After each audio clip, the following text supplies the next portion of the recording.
Quem nunca precisou virar à noite, né? Seja para estudar para uma prova, terminar um trabalho, enfim. E nessa hora sempre bate aquela dúvida, uma dúvida que parece simples, mas cuja resposta, olha, não é tão óbvia assim.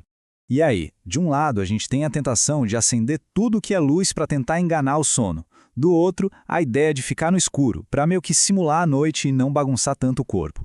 Qual será que é a melhor estratégia? Vamos ver o que a ciência tem a dizer sobre isso.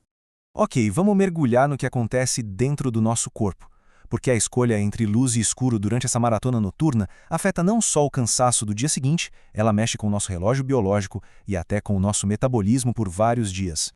Olha que não dormir faz mal, e isso todo mundo já sabe. Afeta nosso humor, memória, atenção, a lista é longa.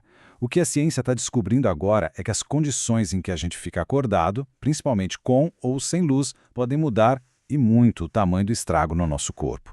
E para tirar essa história limpo, pesquisadores montaram um experimento super controlado justamente para isolar o efeito da luz durante uma noite inteira sem dormir. E os resultados, olha, são bem fascinantes. Para esse estudo, eles pegaram cadetes militares. Por quê? Porque é um grupo bem homogêneo em idade, em rotina, o que ajuda a controlar as variáveis, sabe? Eles seguiram um cronograma super rígido, com testes e refeições em horários marcados, tudo isso antes da grande noite em claro. Isso permitiu medir com precisão cada impacto no corpo e na mente. Então, os participantes foram divididos em 2 grupos. E a única grande diferença entre eles era essa. O grupo da luz ficou a noite toda num ambiente iluminado, tipo um escritório normal. Já o grupo do escuro ficou, bem, na escuridão quase total. Essa era a variável-chave para entender o papel da luz nessa história.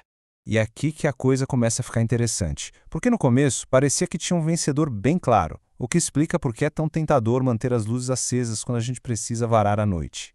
Dá uma olhada nesses dados. Na manhã seguinte, o grupo que ficou na luz relatou sentir bem menos sono. E não foi só impressão não, hein? Nos testes de tempo de reação, eles foram objetivamente mais rápidos. A luz realmente deixou eles mais alertas.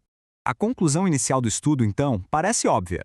No curto prazo, a luz é uma ferramenta poderosa para combater os piores efeitos de uma noite sem dormir. Mas, como a gente vai ver agora, essa é só metade da história. Pois é, toda essa vantagem imediata esconde um custo biológico bem alto.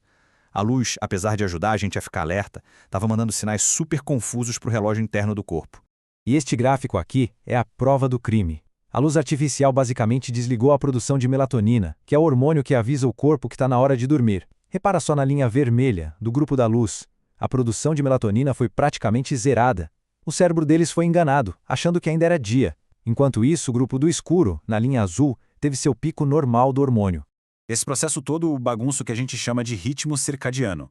Pensa nele como se fosse o grande maestro do corpo, um relógio interno que mantém tudo funcionando em harmonia, desde a hora que a gente sente sono até a regulagem da nossa temperatura.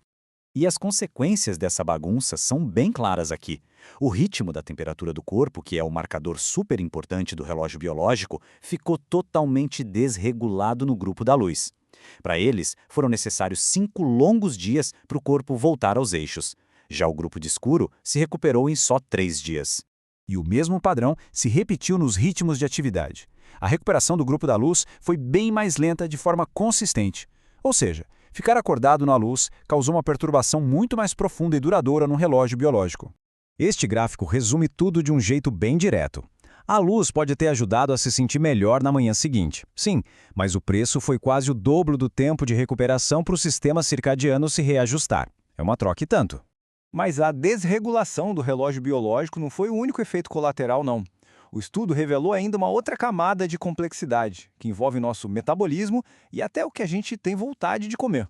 E aqui vem a grande surpresa do estudo. Foi o grupo do escuro, aquele que parecia estar se recuperando melhor, que relatou uma vontade muito maior de comer doces. Isso sugere que proteger o relógio biológico teve um custo inesperado no metabolismo. E essa vontade de comer doce não foi só uma impressão. Ela apareceu nos exames de sangue. Depois de uma noite de sono para recuperar, o grupo do escuro apresentou níveis de glicose mais altos antes das refeições, um sinal claro de que o metabolismo deles também ficou, pelo menos por um tempo, fora de sintonia. Então, qual é a resposta certa, afinal? A verdade é que não existe uma solução perfeita. Nenhuma das duas opções saiu ilesa. A luz bagunça o relógio biológico por mais tempo, enquanto a escuridão parece bagunçar o metabolismo de forma mais imediata, causando vontade de comer doce e picos de glicose. Tá, e o que a gente faz com tudo isso? Vamos resumir o que aprendemos e tentar entender por que essa pesquisa é tão importante para a nossa vida moderna, onde a gente está o tempo todo cercado por luz artificial. Essa tabela aqui resume a história toda, de forma bem clara.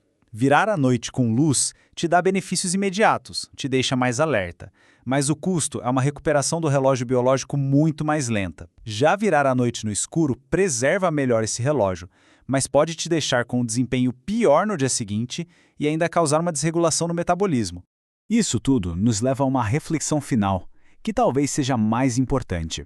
O estudo analisou só uma noite, mas e a gente, que vive cercado por telas e luzes artificiais toda a noite? Será que, nessa busca por um pouquinho mais de produtividade, a gente não está acumulando uma dívida com o nosso corpo que, no longo prazo, simplesmente não vai dar para pagar?